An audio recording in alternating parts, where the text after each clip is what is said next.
आज की video series में हम पढ़ने वाले हैं complete tally with accounting course, जिसमें बेसिक लेवल से लेकर एडवांस प्रो लेवल तक कंप्लीट अकाउंटिंग कोर्स है। यदि आप वह स्टूडेंट हैं जिन्हें बिल्कुल भी टैली और अकाउंटिंग नहीं आती, तो इस वीडियो में आप वह सभी कुछ प्रॉपर वे में सीख जाएंगे कि अकाउंट्स क्या है और अकाउंट्स को कंप्यूटर सॉफ्टवेयर टैली में कैसे करते हैं। अकाउंटिंग और टैली को सीखने की जर्नी की बिल्कुल सही शुरुआत यहीं से होगी।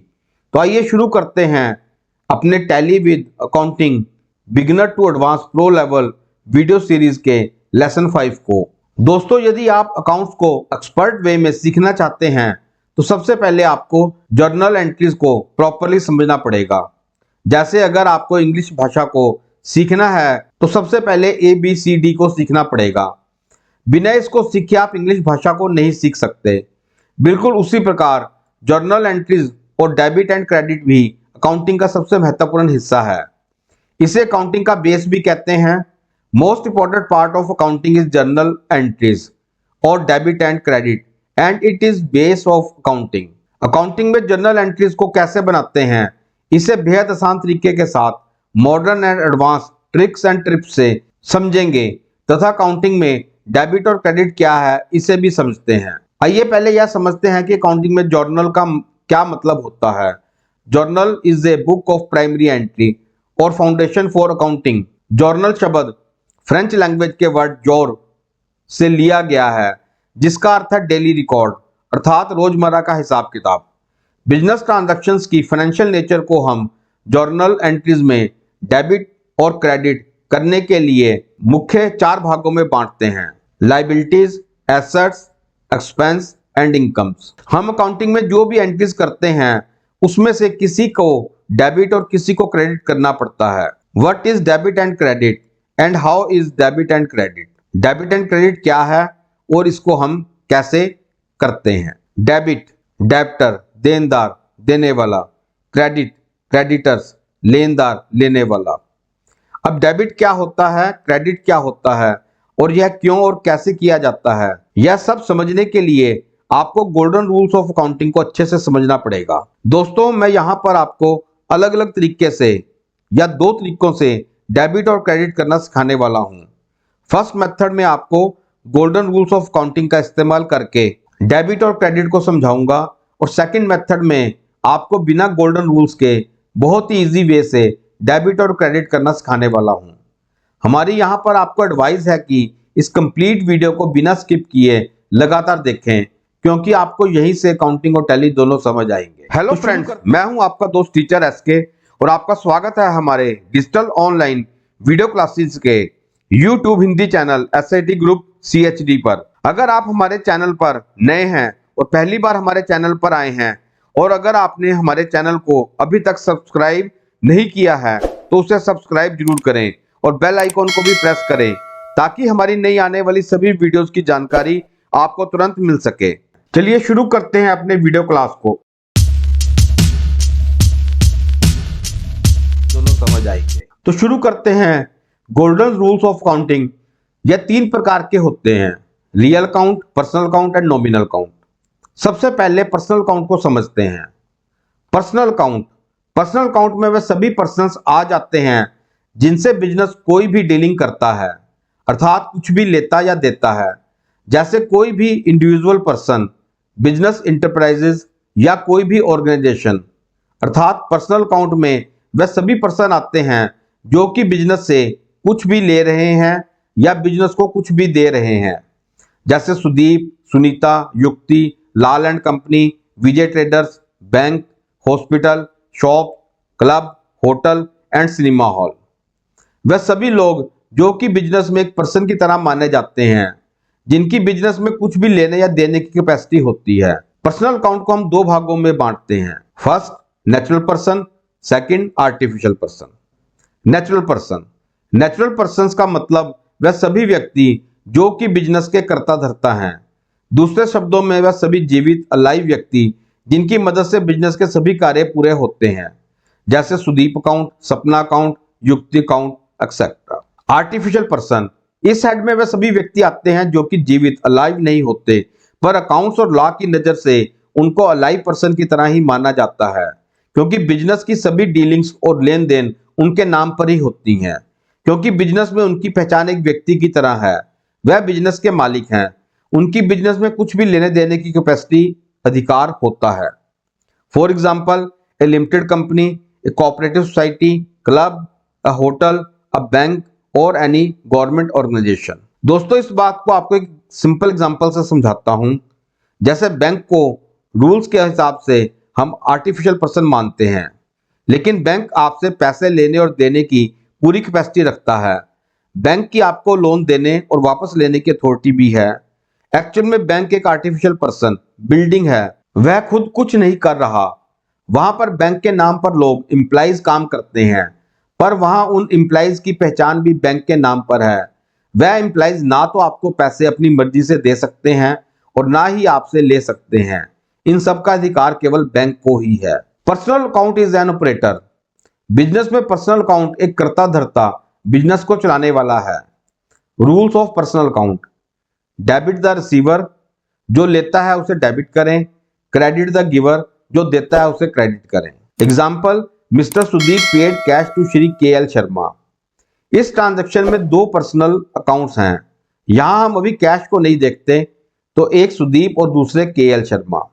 KL Sharma personal account receiver debit and Sudeep personal account giver credit. यहां पर हम कुछ एग्जांपल से पर्सनल अकाउंट को समझते हैं। जैसे नेचुरल पर्सन में Sudeep drawings, Sonia Kapoor drawings. Capital, loan to KL Sharma, Raj capital, Rohan Kumar, Yukti Sharma, Rahul Bajaj, Kapil Verma. यह सभी या तो पर्सन के नेम हैं या पर्सन को रिप्रेजेंट कर रहे हैं। जैसे ड्राइंग्स एंड कैपिटल या लोन हमेशा बिजनेस में ओनर को रिप्रेजेंट करते हैं।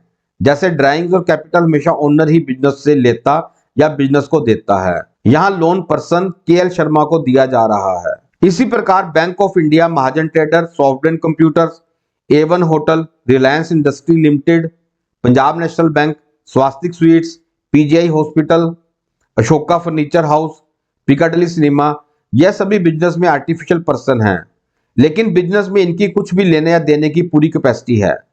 जैसे अगर आपको एक मूवी शो देखना है तो आप सिनेमा हॉल जाएंगे, मूवी टिकट आपको सिनेमा हॉल पर मिलेगी और मूवी भी आपको सिनेमा हॉल ही दिखाएगा। यहाँ सब कुछ करता धरता एक आर्टिफिशियल पर्सन सिनेमा हॉल है। रियल अकाउंट: बिजनेस को प्राप्त होने वाली सभी रिसीप्ट्स, प्राप्तियां और बिजनेस में जाने वाली सभी पेमेंट, भुगतान रियल अकाउंट में आते हैं। जैसे all properties, goods, services, sale, purchase, cash, assets, land and building, machinery and vehicle, अर्थात सभी एसेट्स एंड लाइबिलिटीज जिनकी बिजनेस में मनी वैल्यू होती है, रियल अकाउंट में आते हैं। रियल अकाउंट दो प्रकार के होते हैं: tangible real account, intangible real account. Tangible real accounts: tangible real accounts में वह सभी वस्तुएं आ जाती हैं जिनको छुआ, टच, देखा, सीन, महसूस, फेल्ट, भार, वेट और नापा, मेजर किया जा सकता है। दूसरे शब्दों में जिनकी बिजनेस में मनी वैल्यू होती है, like cash, assets, stock, building, furniture, vehicle, computer etcetera. Intangible real account: intangible real account business में उन सभी वस्तुओं को रिप्रेजेंट करता है जिन्हें ना तो छुआ, टच, ना देखा, सीन जा सकता है, केवल उन्हें महसूस, फेल्ट किया जा सकता है और बिजनेस में उन्हें इस्तेमाल करने का अधिकार होता है। उन्हें केवल टर्म्स ऑफ मनी, पैसे से नापा, मेजर किया जा सकता है। Example, sale, purchase, patent, goodwill, trademark etcetera. इसे एक और एग्जाम्पल से समझते हैं। सेल्स में हमारे पास से सामान, गुड्स जाती हैं और पैसा, मनी आती है, लेकिन दोनों टेंजिबल रियल अकाउंट हैं। और परचेज में हमारे पास सामान, गुड्स आती हैं और पैसा, मनी जाती है।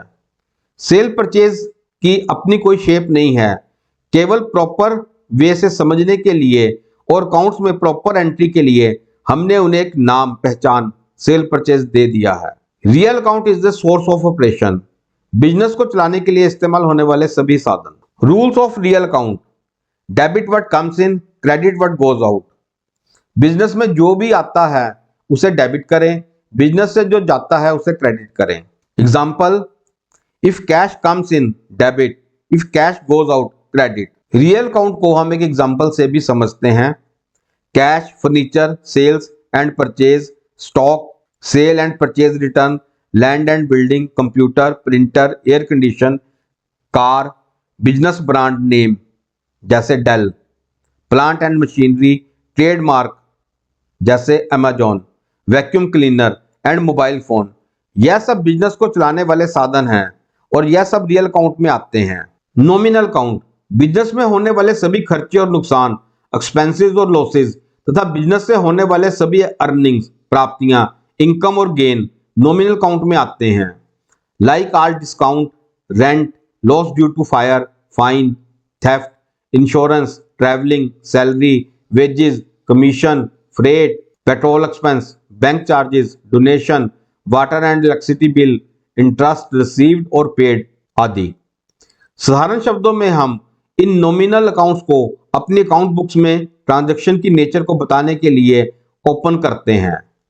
एक्चुअल में यह होते ही नहीं है। हाउ एंड वाई, क्यों और कहां। जैसे एक बिजनेस में salary paid to employees, rent paid to landlord, commission paid to salesman. इन सभी एंट्रीज में केवल कैश ही बिजनेस में से जा रहा है और कैश रियल अकाउंट में आता है, जबकि सैलरी, रेंट और कमीशन की अपनी कोई शेप नहीं होती। इन अकाउंट्स को हम अपने अकाउंट्स की बुक्स में बिजनेस में होने वाली ट्रांजैक्शंस को एक नेम या पहचान, आइडेंटिफिकेशन देने के लिए ओपन करते हैं, ताकि यह बताना आसान हो जाए कि हमने कैश का इस्तेमाल क्यों और कहां पर किया। अगर यह इंफॉर्मेशन हमारे पास नहीं होगी तो उस व्यक्ति के लिए यह बताना बहुत ही मुश्किल होगा कि कैश का इस्तेमाल कहां कहां पर किया गया है, जो कि उस इंफॉर्मेशन को देने के लिए जिम्मेवार होगा। Nominal count is result of operation. Business से हमें क्या रिजल्ट मिला, प्रॉफिट या लॉस, यह हमें नॉमिनल काउंट बताता है। Rules of nominal count: debit all expense and losses, credit all income and gains. Business के सभी खर्चे और नुकसान को डेबिट करें, बिजनेस की सभी इनकम्स और प्राप्तियों को क्रेडिट करें। Example: rent paid nominal count, expense debit, rent received nominal count, income credit. Nominal count में आने वाले यह सभी head interest on loan, loss by theft, bad debts, office rent, donation, repair and maintenance, discount, salary, wages, bank charges, insurance claim, bad debts recover, travelling expense, advertisement expense, rent, water and electricity bill, telephone bill, printing and stationery, petrol expense, commission received और paid, staff welfare. केवल transaction की nature को clear करते हैं। इन सभी में cash involve है। यहां या तो कैश आ रहा है या कैश जा रहा है, लेकिन इन हेड्स की मदद से हम बिजनेस में यह प्रॉपरली एक्सप्लेन कर सकते हैं कि हमने कैश को कहां, क्यों और किस लिए खर्च किया। अब second method, journal entries concept method को समझते हैं। फ्रेंड्स, मैं उम्मीद करता हूं आपको गोल्डन रूल्स ऑफ अकाउंटिंग पूरी तरह से समझ आ गया होगा। मैं अपना नेक्स्ट वीडियो जर्नल एंट्रीज पर ही बनाने वाला हूं, जिसे देखकर आपको सभी प्रकार की एंट्रीज को करना एक्सपर्ट वे में आ जाएगा। लेकिन अभी मैं आपको एक ऐसा मेथड बताने जा रहा हूं जिससे आप और भी इजी वे से बिना रूल्स के डेबिट क्रेडिट सीखने वाले हैं। तो आइए इसे शुरू करते हैं। यहां मैं जर्नल एंट्रीज को बनाने के लिए जिस मेथड रूल्स का इस्तेमाल होता है उसके पीछे क्या कंसेप्ट है इसके बारे में बताने जा रहा हूं कि किस कंसेप्ट पर जर्नल एंट्रीज काम करती हैं और किस कंसेप्ट को रियलिटी में अदर मेथड्स यूज कर रहे हैं। सबसे पहले हम यह समझते हैं कि जर्नल एंट्रीज क्या हैं। किसी भी बिजनेस में होने वाली सभी फाइनेंशियल ट्रांजैक्शंस को जर्नल एंट्रीज कहते हैं और फाइनेंशियल ट्रांजैक्शन का मतलब बिजनेस में किसी भी पैसे का, वैल्यू का, गुड्स का, एसेट्स का, लायबिलिटी का या किसी भी सर्विस का लेन देन होता है। तो जो भी लेन देन हुआ उसमें जो भी वैल्यू इंक्रीज हुई या जो भी वैल्यू डिक्रीज हुई उसको रिकॉर्ड करना जर्नल एंट्रीज और ट्रांजैक्शन है। जर्नल एंट्रीज में आपको डबल एंट्री सिस्टम फॉलो करना होता है। डबल एंट्री सिस्टम के अनुसार अकाउंटिंग में हर ट्रांजैक्शन को दो पार्ट्स में डिवाइड करते हैं और इन दोनों पार्ट्स को हम अकाउंटिंग में नाम देते हैं डेबिट और क्रेडिट। हमें अकाउंटिंग ट्रांजैक्शन में किसे डेबिट करना है और किसको क्रेडिट करना है, हम इसी मेथड को मोस्ट इजी वे से विदाउट एनी रूल समझते हैं। मेरा यहाँ पर आपसे एक सवाल है कि हम, मैं और आप या सभी लोग कोई भी काम जैसे business, industry, job, professional services क्यों करते हैं? और इसका एक बहुत ही सिंपल सा आंसर है, पैसा, मनी, कैश कमाने के लिए। और उस पैसे से आप क्या करते हैं? उस पैसे से हम सभी सामान, थिंग्स और सभी सेवाएं, सर्विसेज खरीद सकते हैं। जैसे भूख लगने पर पैसा हम खा नहीं सकते, लेकिन उससे खाने का सामान खरीद सकते हैं। अर्थात आप समझिए, पैसा हमारी सभी जरूरतों को पूरा करता है, लेकिन पैसा अपने आप किसी काम का नहीं है। मींस मनी का हमारी लाइफ में डायरेक्टली कोई यूज नहीं है, पर इनडायरेक्टली हमारी कंप्लीट लाइफ पैसे पर ही चलती है। तो दोस्तों, जब हम जर्नल एंट्रीज बनाते हैं तब हमारे पास यही 4 कंसेप्ट काम करते हैं। पहले इनको समझते हैं। गुड्स, वस्तुएं, सामान, सर्विसेज, सेवाएं, क्रेडिट, उधारी, प्रॉमिस, वायदा, इन फ्यूचर कैश देने का, प्रॉफिट एंड लॉस, लाभ या हानि। वस्तुएं, सामान, थिंग्स, गुड्स का लेन देन हो सकता है, लिया तो डेबिट और दिया तो क्रेडिट। किसी भी प्रकार की सर्विस का लेन देन हो सकता है। अगर आप किसी से भी सर्विस लेते हैं तो डेबिट, और अगर आप सर्विस दे रहे हैं तो क्रेडिट। अगर क्रेडिट उधार में सामान या सर्विस लेंगे या देंगे, यहां सामान या सर्विस लेते देते हुए आपको कैश की जगह एक प्रॉमिस मिल सकता है, या आप प्रॉमिस देंगे। अगर आपने प्रॉमिस लिया है तो डेबिट होगा, और अगर आपने प्रॉमिस दिया है तो क्रेडिट होगा। इसमें आपने कुछ दिया परंतु आपको कुछ मिला नहीं, वह लॉस, डेबिट होगा। और इसी प्रकार आपने कुछ लिया लेकिन आपको कुछ भी देना नहीं पड़ा तो वह प्रॉफिट, क्रेडिट होगा। सेकंड मेथड को समझने के लिए हम पहले इनमें से 2 बातों को देखते हैं। गुड्स, वस्तुएं, सामान, और सर्विसेज, सेवाएं। देखिए, हम पैसे से एक टीवी खरीदते हैं। टीवी एक वस्तु है। टीवी लिया तो डेबिट और कैश दिया तो क्रेडिट। लेकिन अकेला टीवी आपका एंटरटेनमेंट नहीं कर सकता। आपको टीवी देखने के लिए डिश या केबल का कनेक्शन भी लेना पड़ेगा, और यह एक प्रकार की सर्विस है। इस सर्विस का भुगतान, पेमेंट आप हर महीने करेंगे। लेकिन टीवी एसेट है, उस पर केवल एक ही बार खर्च होगा, उस पर बार बार पेमेंट नहीं करनी पड़ेगी। लेकिन टीवी को चलाने के लिए डिश या केबल और इलेक्ट्रिसिटी का इस्तेमाल होगा। यह सब सर्विसेज हैं, इनका बिल आपको लगातार हर महीने चुकाना पड़ेगा। आप यहाँ एक बात और ध्यान में रखें कि आप किसी भी सामान, गुड्स और सर्विस को लेते हैं तो उसके बदले में आपको भी कोई सामान या सर्विस देनी भी पड़ेगी। जैसे अगर आप टीवी, डिश, केबल या इलेक्ट्रिसिटी सर्विस लेते हैं तो आपको इसे यूज करने के बदले में पैसा, कैश, मनी देना भी पड़ेगा। इसी सिस्टम को हम अकाउंटिंग में ट्रांजैक्शन और साधारण शब्दों में लेन देन कहते हैं। यही लेन देन हमारा डबल एंट्री सिस्टम है। इसी लेन देन या डेबिट क्रेडिट के आधार पर हम अपनी सभी जर्नल एंट्रीज बनाते हैं। लेन का मतलब कुछ लिया या लेना या गेट करना, और देन का मतलब कुछ दिया या देना या गिव करना। और यह दोनों हमेशा पैरेलल और साथ साथ होंगे। हम जितनी भी वैल्यू का सामान या सर्विस लेंगे, हमें उतनी ही वैल्यू का सामान या सर्विस देनी भी पड़ेगी। और अकाउंटिंग कंसेप्ट के अनुसार हम जिस भी सामान या सर्विस को लेंगे उसे डेबिट करेंगे, और उसके बदले में जिस भी सामान या सर्विस को देंगे उसे क्रेडिट करेंगे। हम सबसे पहले गुड्स कंसेप्ट को एग्जांपल से समझते हैं। जैसे हम बाजार से एक बुक खरीदते हैं जिसकी वैल्यू 100 रुपीज है। बुक एक वस्तु है, लेकिन आप जिस भी पर्सन या शॉप से बुक को खरीदेंगे वह आपसे इसके बदले में इसकी वैल्यू, मतलब कीमत या कैश, पैसे मांगेगा, और आप इसके बदले 100 रुपीज कैश उस पर्सन या शॉपकीपर को देंगे। तो लिया क्या बुक, थिंग्स, और दिया क्या कैश, थिंग। ये दोनों कार्य साथ साथ होंगे। अगर यह बुक अकाउंट डेबिट होगा तो कैश अकाउंट क्रेडिट होगा। इसी प्रकार हम अगर एक लैपटॉप बाजार से खरीदना चाहते हैं तो वह पर्सन जिससे हम लैपटॉप लेंगे वह हमसे उस लैपटॉप के बदले उसकी वैल्यू कैश मांगेगा या लेगा। तो यहाँ लैपटॉप डेबिट और कैश क्रेडिट होगा। अब इसी प्रकार हम अगर वस्तुएं सर्विसेज लेते हैं तो उसे देते भी हैं। जैसे मैंने अपनी ओल्ड कार किसी पर्सन को 1 लाख रुपए में बेच दी, तो वह पर्सन मुझे कार के बदले में क्या देगा? 1 लाख रुपए कैश। अर्थात मैंने लिया कैश, डेबिट, और दिया कार को, तो वह क्रेडिट होगी। मान लीजिए हम एक टीवी 15,000 रुपए का बाजार से लेते हैं, तो हमें उस पर्सन को 15,000 रुपए भी देने होंगे जिसने हमें यह टीवी बेचा। टीवी लिया तो डेबिट और कैश दिया तो क्रेडिट। यहाँ इन सभी एंट्रीज के साथ मैंने आपको गोल्डन रूल्स का फॉर्मूला भी लगाकर दिखाया है।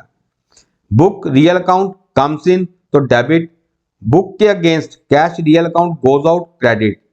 इसी प्रकार laptop real account comes in debit और cash real account goes out तो क्रेडिट। थर्ड एंट्री में cash real account comes in हो रहा है तो वह डेबिट और old car real account goes out credit. Last entry में TV real account comes in debit और टीवी के against cash real account goes out तो क्रेडिट। यहां आप देख सकते हैं कि गोल्डन रूल्स और कंसेप्ट मेथड बराबर काम करते हैं। आप किसी का भी यूज करके जर्नल एंट्रीज बहुत ही आसानी से बना सकते हैं। इसी प्रकार सामान के साथ साथ हम सर्विसेज सेवाएं भी लेते देते हैं। अब हम सेकंड सर्विस कंसेप्ट को एग्जांपल से समझते हैं। टीवी के साथ ही हम एक डिश एयरटेल का कनेक्शन भी लेते हैं और इसकी 1 ईयर की सर्विस के लिए 5,000 रुपए दे देते हैं। तो आपने डिश कनेक्शन की सर्विस को लिया और उसके बदले दूसरी वस्तु कैश दिया। डिश सर्विस डेबिट तथा कैश क्रेडिट तो हुआ ना अपने आप डबल एंट्री सिस्टम। जैसे मेरे इंस्टीट्यूट में बहुत सारे बच्चे पढ़ते हैं, लेकिन पढ़ाना मेरी एक सर्विस है जो कि मैं फ्री में नहीं करता हूं। उसके बदले मैं बच्चों से ट्यूशन फीस लेता हूं, मतलब कैश पैसा। मींस मैंने कोचिंग सर्विस दी तो क्रेडिट होगी और कैश लिया तो डेबिट होगा। अर्थात हम कैश लेते या देते हैं तो उसके बदले में ही कोई सामान या सेवा हम लेते देते हैं। फ्री में कुछ भी नहीं लिया या दिया जा सकता, मतलब जो लिया वह डेबिट, जो दिया वह क्रेडिट। अब इन सर्विस कंसेप्ट एंट्रीज को गोल्डन रूल से भी समझते हैं। जैसे हमने डिश सर्विस को लिया, dish service nominal account, dish service एक एक्सपेंस है इसलिए डेबिट होगी और डिश सर्विस को इस्तेमाल करने के लिए हमने जो 5,000 रुपए दिए cash real account goes out हो रहा है इसलिए क्रेडिट होगा। हमें ट्यूशन फीस की सर्विस के रूप में कैश मिलता है तो कैश हमने लिया, कैश रियल अकाउंट है, कम्स इन हो रहा है तो डेबिट होगा और कैश के बदले हमने स्टूडेंट्स को जो ट्यूशन सर्विस दी वह नॉमिनल अकाउंट है, हमारी इनकम होगी और वह क्रेडिट होगा। अब हम इन थिंग्स वस्तुएं और सर्विस सेवा में एक कंसेप्ट और ऐड करते हैं, क्रेडिट उधार या प्रॉमिस वायदा। अर्थात यह क्रेडिट या प्रॉमिस क्या है। पहली बार क्रेडिट या प्रॉमिस केवल कोई व्यक्ति या पर्सन ही लेगा। इसके लिए हम फिर से अपनी बुक वाला एग्जांपल लेते हैं। जैसे हमने अपनी बुक 100 रुपए की ली और शॉपकीपर को कैश 100 रुपया दिया, लेकिन अब की बार इस लेन देन को तुरंत ना करके हम इसमें कुछ डिले करेंगे। जैसे मैंने यह बुक किसी जानकार शॉपकीपर विजय ट्रेडर से ली और उससे कहा कि मैं आपको बुक की कीमत कल देता हूं। अर्थात बुक 100 रुपए की तो मैंने ले ली, पर क्या मैंने विजय ट्रेडर को कैश दिया? नहीं, मैंने उससे अगले दिन कैश देने का वायदा प्रॉमिस किया। अर्थात हमने बुक के बदले में कुछ भी नहीं दिया, पर देंगे। और क्या देंगे? कैश, जो कि अभी देना था, लेकिन वह अगले दिन देंगे। हम वह कैश अगले दिन किसको देंगे? विजय ट्रेडर को देंगे। मींस बुक हमने ले ली तो वह डेबिट होगी और हमें क्रेडिट पर बुक देने वाला विजय ट्रेडर क्रेडिट होगा। 100 रुपए बुक की कीमत के बराबर सेम अमाउंट से। नेक्स्ट डे जब हम विजय ट्रेडर को कैश देंगे तो कैश क्रेडिट होगा, लेकिन इस कैश के बदले हमें कोई सामान नहीं मिलेगा क्योंकि वह हमें पहले ही मिल चुका है। यहाँ विजय ट्रेडर कैश ले रहा है तो डेबिट होगा। विजय ट्रेडर यहाँ एक बार डेबिट हो रहा है और दूसरी बार क्रेडिट हो रहा है सेम अमाउंट 100 रुपीज से, तो वह नील हो जाएगा और हमारी एंट्री केवल बुक अकाउंट डेबिट और कैश अकाउंट क्रेडिट रह जाएगी। इसे क्रेडिट एंट्री भी कहते हैं और क्रेडिट एंट्री के लिए एक पर्सन होगा और वह जिस वस्तु या सर्विस का क्रेडिट प्रॉमिस क्रिएट करेगा उसे हमेशा उसी वस्तु या सर्विस से कंप्लीट करेगा जो उसने हमें उसी समय देनी थी, परंतु किसी कारणवश उसमें कुछ डिले हो गया। और पर्सन अगर प्रॉमिस क्रिएट करते हुए डेबिट है तो उसे कंप्लीट करते हुए क्रेडिट होगा, और अगर प्रॉमिस क्रिएट के समय वह क्रेडिट है तो कंप्लीट करते समय वह डेबिट होगा। इसे रिवर्स एंट्री या कैंसिल एंट्री भी कहते हैं। ध्यान रखें, पर्सन या पार्टी का नाम केवल क्रेडिट एंट्री के समय ही लिखा जाता है, कैश के समय नहीं। अब हम इसको एक अन्य एग्जांपल से समझते हैं। हमने पहले की एंट्री में अपनी कार 1 लाख रुपए कैश में बेची थी। मान लीजिए अर्जुन को हमने कार बेची और अर्जुन हमारा एक अच्छा दोस्त है। अब यहाँ अर्जुन हमसे कार खरीदते समय कहता है कि मैं कार लेकर जा रहा हूं, पर कार की कीमत मैं आपको अगले दिन देकर जाऊंगा। अभी मेरे पास कैश नहीं है। कार हमने दे दी, अर्थात कार गई, पर आया क्या? अर्जुन का नेक्स्ट डे का प्रॉमिस। कार दी क्रेडिट और लिया अर्जुन का प्रॉमिस डेबिट। अब नेक्स्ट डे अर्जुन ने हमें एक 30,000 रुपए का बैंक चेक और 70,000 रुपए कैश दिए। हमने उसे कोई सामान नहीं देना क्योंकि कार अर्जुन पहले ही लेकर जा चुका है। हमने अर्जुन से कैश और बैंक चेक लिया तो ये दोनों डेबिट होंगे और अर्जुन ने दिए तो वह क्रेडिट होगा। यहाँ डेबिट में हम डबल एंट्री करेंगे, बैंक अकाउंट डेबिट और cash account debit to Arjun account credit. Entry complete. हम एक नेक्स्ट एंट्री देखते हैं। इसमें हम एक हाउस घर खरीदना चाहते हैं तो सिंपल एंट्री होगी, हाउस को लिया डेबिट और उसके बदले कैश दिया क्रेडिट। पर हाउस हम बैंक लोन पर लेंगे। यहाँ हाउस तो हमारे पास आ गया लेकिन दिया क्या, एक क्रेडिट प्रॉमिस बैंक को लोन का, इसलिए एंट्री होगी हाउस अकाउंट डेबिट और बैंक लोन अकाउंट क्रेडिट। अब जब हम उस लोन के बदले बैंक को कैश देंगे तो उस समय कैश दिया क्रेडिट और हाउस तो हमने पहले से ही ले लिया है पर हमने बैंक को लोन वापस करने का प्रॉमिस किया था तो डेबिट होगा बैंक लोन। अब हम थर्ड कंसेप्ट एंट्रीज क्रेडिट उधारी या प्रॉमिस एंट्रीज को गोल्डन रूल से समझते हैं। फर्स्ट एंट्री में हमने एक बुक विजय ट्रेडर से क्रेडिट पर परचेज की तो book real account comes in debit होगी और Vijay trader personal account giver credit होगा। अब नेक्स्ट डे हम विजय ट्रेडर को बुक के बदले कैश दे देते हैं तो Vijay trader personal account receiver debit होगा और cash real account goes out तो क्रेडिट होगा। अब नेक्स्ट एंट्री में हमने अपनी कार अपने दोस्त अर्जुन को 1 लाख रुपए में बेच दी। Arjun personal account receiver debit होगा और car real account goes out तो क्रेडिट होगी। हम एंट्री में पर्सन नेम जैसे अर्जुन इसलिए लिखते हैं क्योंकि वे हमें कैश ना देकर कैश देने का प्रॉमिस कर रहा है तो हमेशा क्रेडिट एंट्री में पर्सन जिनसे कुछ लेना हो उनका नाम आता है। अब नेक्स्ट डे अर्जुन हमें 70,000 कैश और 30,000 रुपीज का एक बैंक चेक दे गया।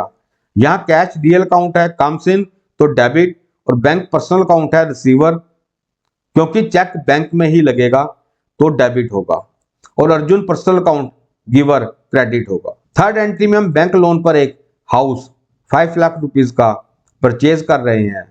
House real account comes in debit होगा, बैंक लोन में बैंक पर्सनल अकाउंट गिवर है तो क्रेडिट होगा। हमने बैंक को लोन के अगेंस्ट 5 लाख रुपए कैश दे दिए तो बैंक पर्सनल अकाउंट रिसीवर है तो डेबिट होगा और कैश रियल अकाउंट है गोज आउट है तो क्रेडिट होगा। हमारे इस कंसेप्ट में एक last fourth situation profit and loss और होती है, जिसके बाद आप सभी प्रकार की जर्नल एंट्रीज बिना रुके बिना रूल्स के भी फटाफट बनाना शुरू कर देंगे। देखिए, हमें कोई वस्तु मिली पर बिना सर्विस या प्रॉमिस को दिए। बिल्कुल इसी प्रकार हमने किसी को कोई वस्तु दी परंतु बिना कोई वस्तु सर्विस या प्रॉमिस को लिए। इसे हम प्रॉफिट एंड लॉस कंसेप्ट के अंदर मानते हैं। जैसे एक दिन हमें एक मोबाइल फोन कहीं पड़ा हुआ मिला जिसकी कीमत 10,000 रुपीज मानते हैं। मोबाइल फोन हमने लिया, उसे हम डेबिट करेंगे, पर क्या आपने इस मोबाइल फोन के बदले किसी को कोई वस्तु कैश सर्विस या प्रॉमिस कैश देने का किया? नहीं। मतलब मोबाइल का मिलना आपके लिए प्रॉफिट लाभ है, बिना कुछ दिए मोबाइल मिलना। अगर मोबाइल डेबिट है तो कुछ ना कुछ क्रेडिट भी करना पड़ेगा, तभी हमारी अकाउंट बुक्स और एंट्री कंप्लीट होगी। तो यहाँ हम प्रॉफिट को क्रेडिट करेंगे या एक नया हेड गुड्स फाउंड बनाकर उसे क्रेडिट करें। इसी प्रकार यदि हमारा 10,000 वैल्यू का मोबाइल गुम या चोरी हो गया तो मोबाइल तो दिया क्रेडिट होगा लेकिन मिला क्या, ना वस्तु ना सर्विस और ना ही किसी का प्रॉमिस। तो यहाँ क्या डेबिट करेंगे, लॉस काउंट या एक new head loss due to theft account debit होगा। अब इसी प्रकार एक ऑफिस में आग लग गई जिसमें 1 लाख रुपए का फर्नीचर जल गया, लेकिन बदले में क्या कुछ मिलेगा? नहीं, क्योंकि वह आग में जल गया।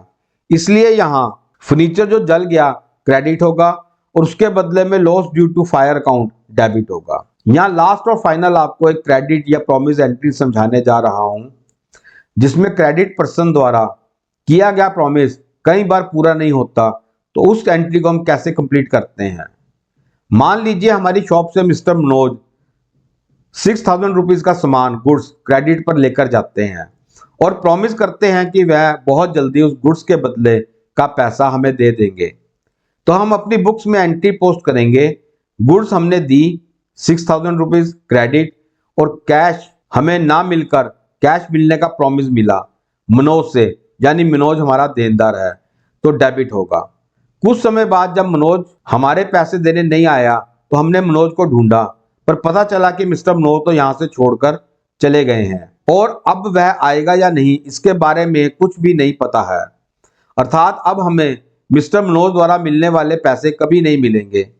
अब हमने अपनी अकाउंट बुक्स में मिस्टर मनोज का जो लेजर खाता ओपन किया था, जिसमें मिस्टर मनोज 6000 रुपीज से डेबिट था, उसे क्लोज करना पड़ेगा, जिसके लिए हम एक एंट्री पास करेंगे जिसमें मिस्टर मनोज को 6000 रुपीज से क्रेडिट करेंगे और मनोज से रुपए ना मिलने कारण जो लॉस हुआ उसे डेबिट करेंगे, या उस हेड का नाम बैड डेट्स, बैड डेबिट, ना मिलने वाला पैसा या डूबा हुआ पैसा, उसे डेबिट करेंगे, जिससे मिस्टर मनोज का लेजर नील, जीरो हो जाएगा।